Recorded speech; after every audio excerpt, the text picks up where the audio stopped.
grab your political popcorn, because history has officially been made. In a move that reverberates through the corridors of power and the annals of colonial legacy, Prime Minister Keir Starmer yesterday, May 22nd, signed off on a landmark deal to finally hand over sovereignty of the Chagos Islands to Mauritius.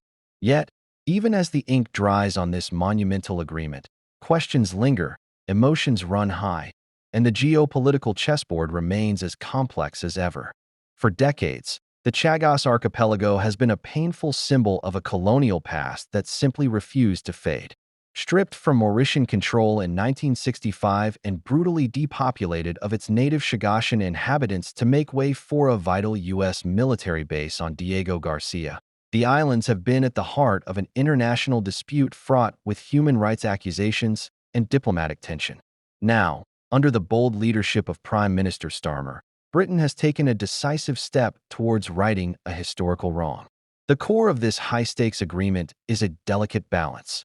Mauritius regains full sovereignty over the archipelago, a triumph cheered as a victory for decolonization and international justice.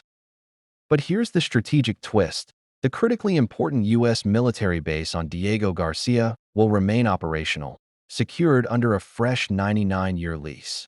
This strategic lease ensures a continued Western military presence in a vital Indian Ocean crossroads, a move that will surely please Washington and offer signs of relief within NATO corridors.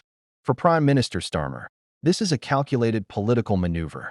He's presented it as a resolution to a long-standing colonial injustice, a diplomatic feather in his government's cap, and a demonstration of Britain's commitment to international law. Speaking virtually with Mauritian representatives, the signing marked a moment many thought they would never see. MPs in the House of Commons were later briefed, preparing for the inevitable political theater that will follow. But amidst the diplomatic handshakes and strategic calculations, one cannot forget the true heart of this saga, the Chagossian people. Forcibly removed from their ancestral homes, scattered across the globe, their cries for justice have echoed for generations. While the return of sovereignty to Mauritius is a crucial step, the question that tugs at the heartstrings is their right of return. Will this deal truly pave the way for their long-awaited homecoming? Or will the terms of the base lease, stretching for another century, mean their return remains a distant dream? This is the bittersweet victory, the enduring shadow hanging over what should be an unblemished moment of pride. Their tears, whether of joy or despair, will be the truest measure of this deal's success. Already, the political opposition in Westminster is sharpening its knives.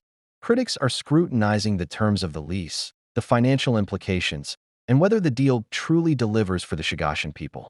Questions about transparency, the cost of the arrangement, and the speed of negotiations are sure to dominate headlines in the coming days.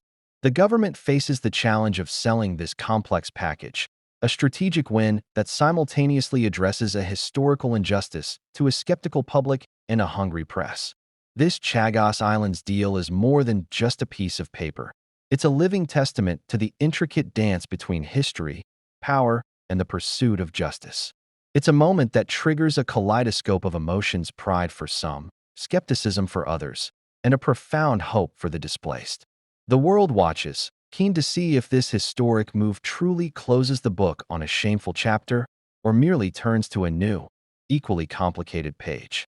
Grab your metaphorical compasses, because the navigation of post-colonial waters just got a whole lot more interesting.